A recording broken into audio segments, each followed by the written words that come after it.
Something's changed in Washington, and Donald Trump knows it all too well. Right now, lawmakers from his own side are standing firm against him. The Senate is preparing for a vote that could limit his power to direct military operations. In an unusual admission, Trump is quietly saying he doesn't know how to stop this from happening.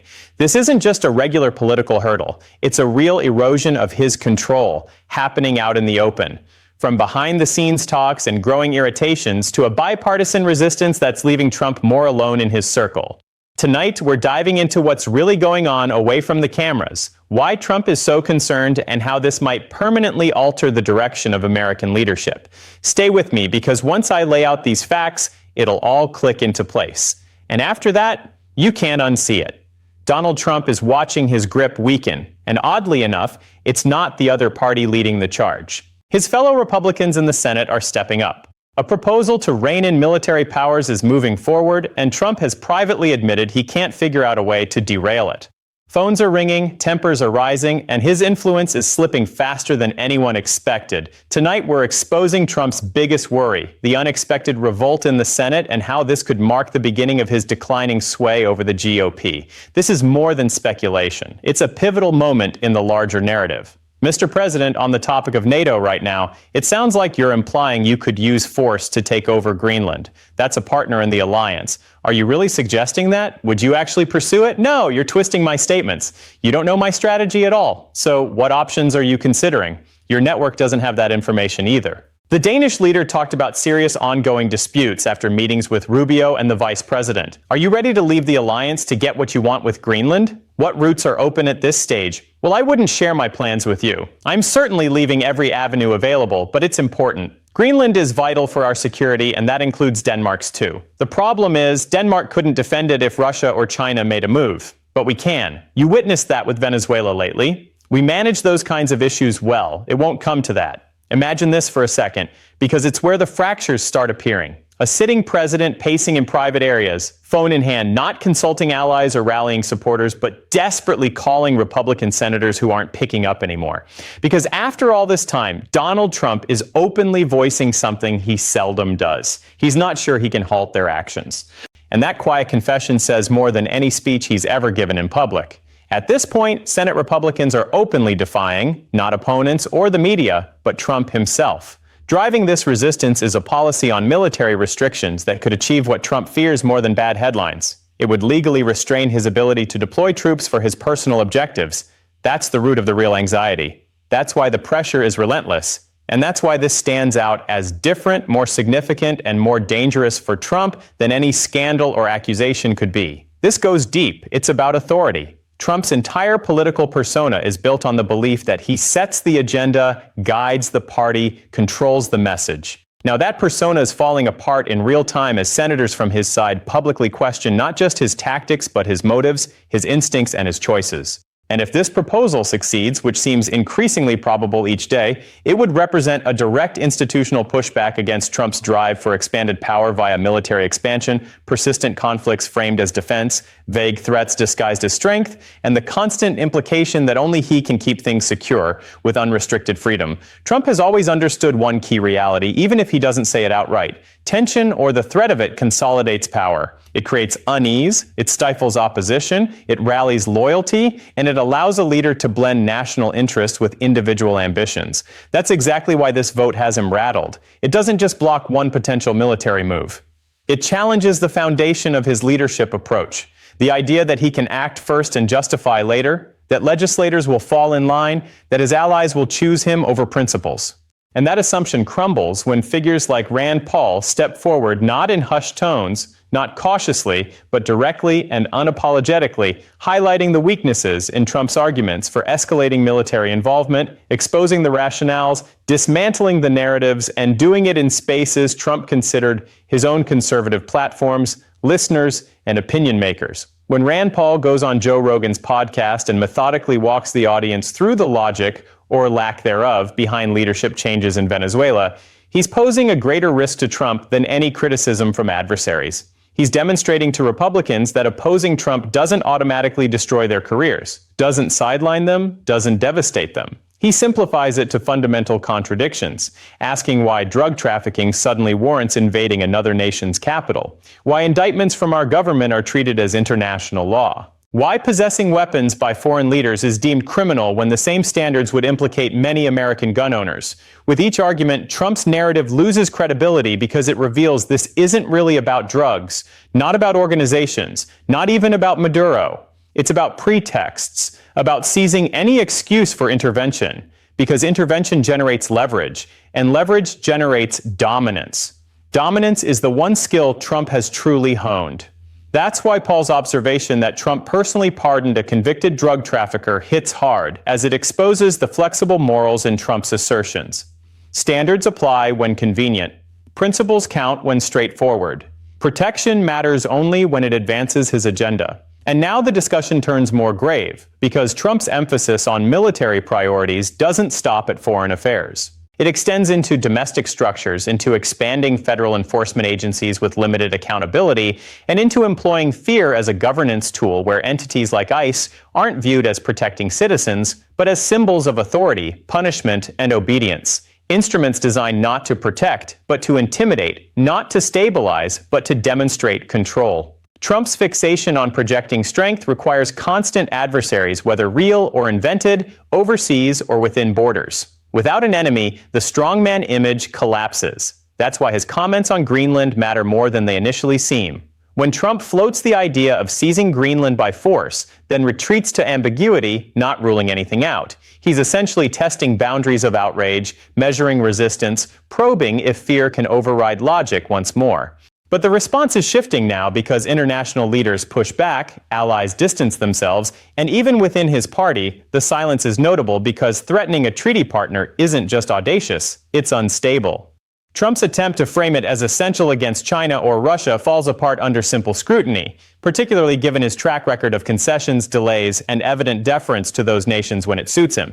This inconsistency becomes impossible to ignore as Senate Republicans begin voicing publicly what they once discussed privately. Trump's appeals no longer carry the same weight. His persuasion attempts fall flat. His cautions don't guarantee compliance. When Senate leaders express uncertainty about derailing the military restrictions proposal, it's not mere procedural hesitation. It's eroding allegiance.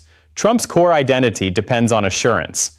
The perception that resistance is futile, that opponents will yield. When that assurance evaporates, so does the fear that sustains it. This erosion isn't confined to foreign policy. It's spreading across the board, from foreign aid and healthcare to budget negotiations to transparency measures that Republicans would have blocked outright in the past. Instead of consolidating the ranks, Trump witnesses bipartisan coalitions forming to counter his initiatives, restoring his cuts, rejecting his assaults on research, reinstating funding to organizations he targeted for elimination, and doing so with decisions that plainly state Trump can demand, but legislators aren't obligated to comply. That realization is profound because power isn't solely about position. It's about expectations. Once leaders cease fearing consequences for dissent, the entire dynamic transforms. And this is where the story transitions from Trump's present setbacks to what they indicate for the future. When fundamental debates emerge within his base about foreign interference, about perpetual wars, about executive overreach, Trump becomes a liability rather than a leader. Because those positions require consistent footing, and Trump provides none. They demand compromise, and Trump offers zero. They require belief in a greater purpose. Trump has never believed in anything beyond his own advantage.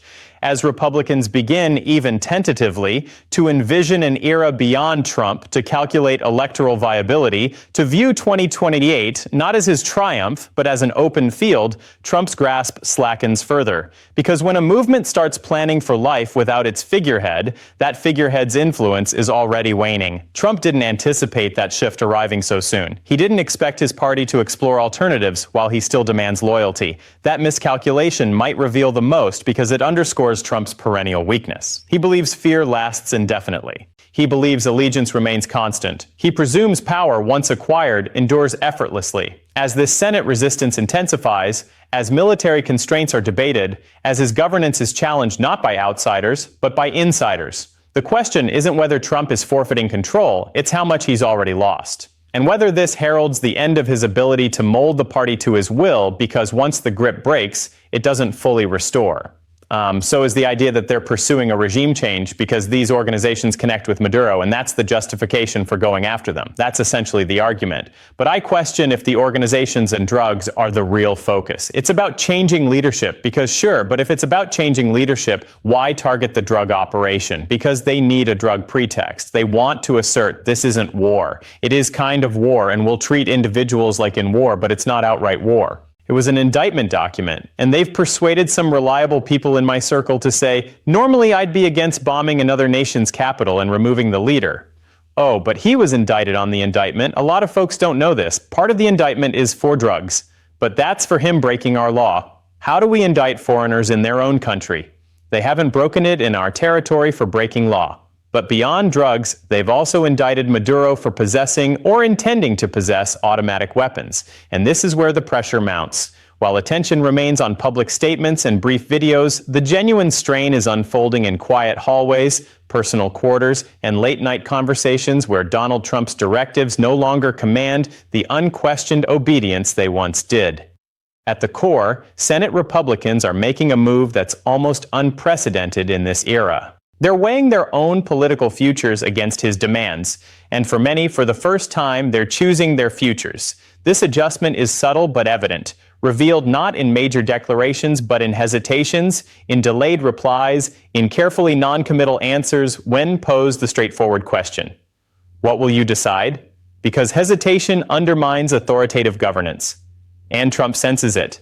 That's why he escalates rather than persuades, imposes rather than collaborates, threatens rather than explains. As he reaches out directly to senators who supported moving the military restrictions policy forward, not to discuss merits, not to provide justifications, but to remind them who he believes still leads the party. But those outreach efforts land differently now because the senators on the receiving end aren't novices intimidated by primaries. These are incumbents dealing with challenging re-election prospects, narrow margins, and polls that convey a straightforward message. Trump's endorsement no longer guarantees protection. In some cases, it's a liability. And this reality energizes the quiet rebellion we're witnessing. What appears as a standard dispute over a single policy is actually a referendum on Trump's command of the Republican Senate. The leadership there recognizes it. That's why they're searching for procedural tactics, delays, and parliamentary maneuvers.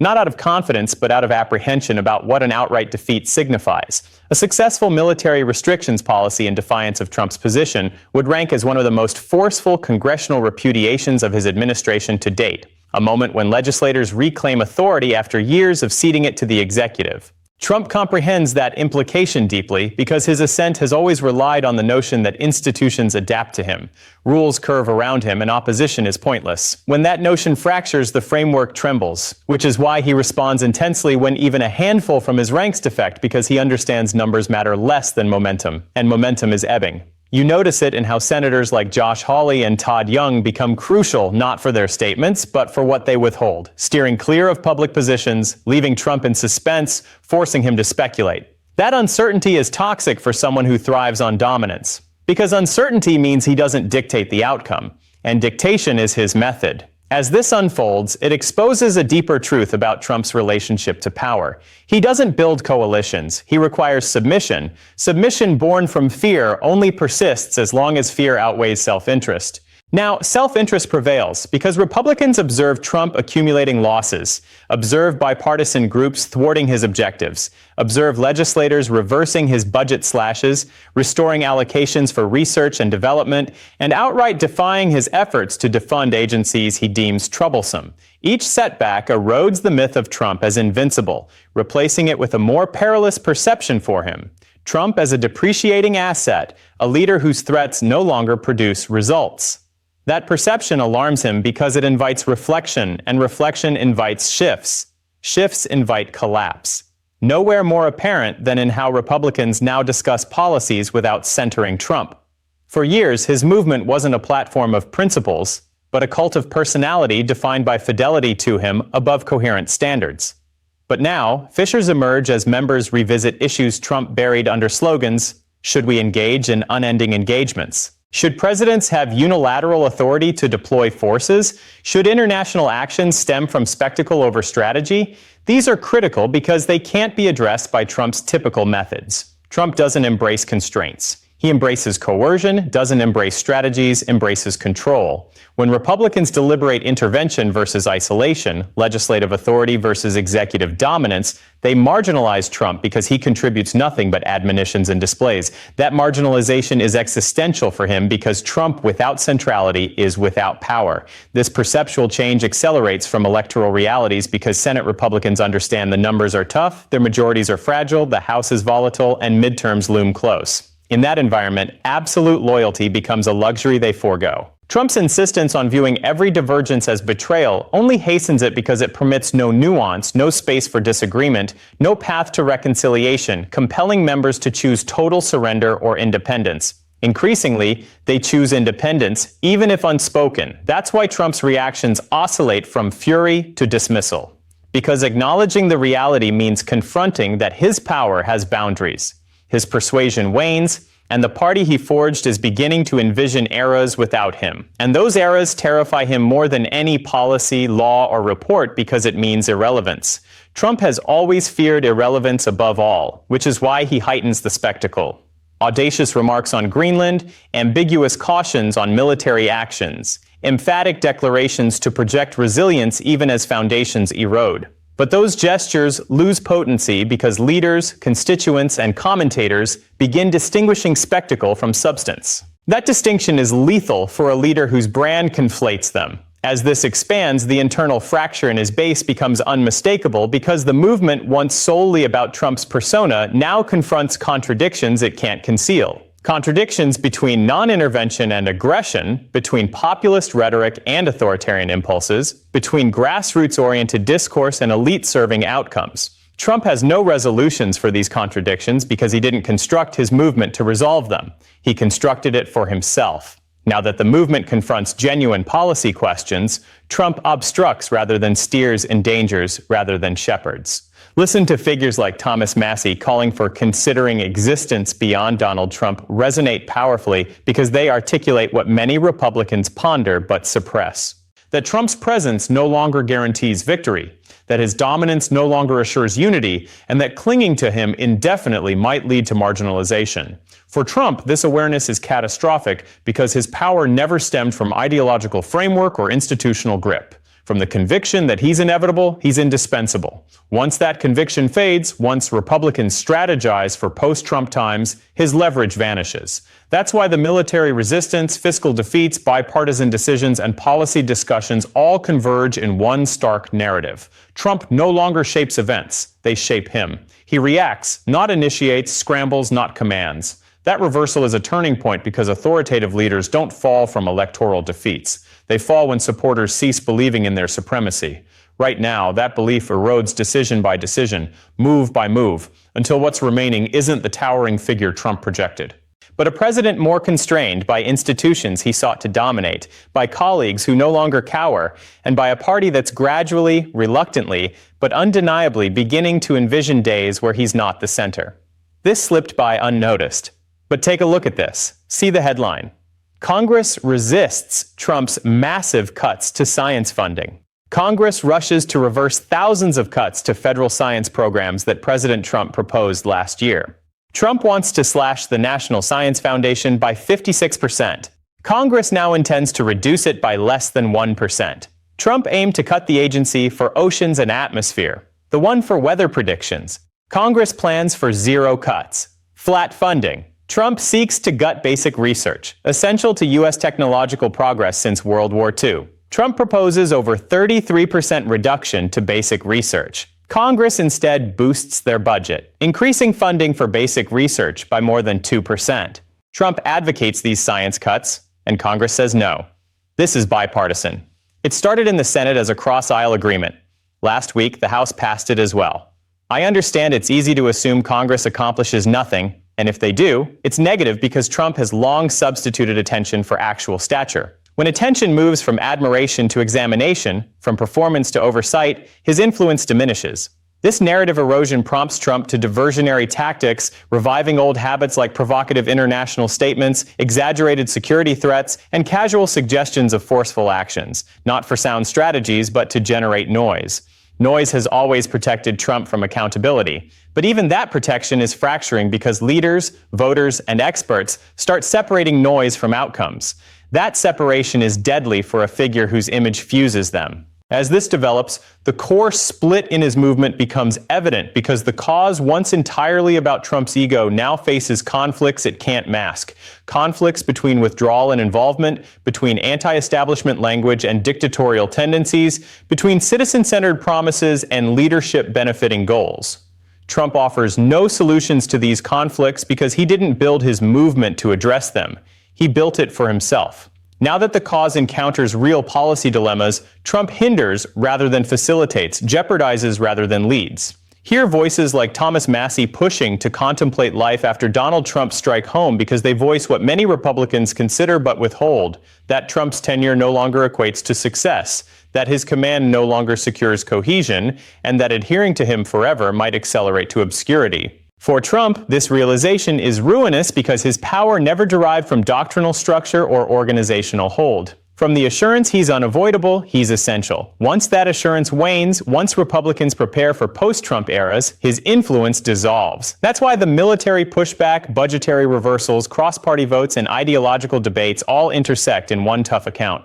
Trump no longer directs occurrences. They direct him. He counters, not spearheads, hurries, not steers. That inversion is a pivotal shift because dominant personalities don't tumble from ballot setbacks. They tumble when adherents stop crediting their potency. At present, that credit diminishes choice by choice, action by action, until left is not the grand persona Trump displayed, but a leader more confined by frameworks he attempted to master, by associates who bypassed dread, and by a group that's slow, hesitant, but distinct, starts to envision periods where he's not the core of this is the title of my video.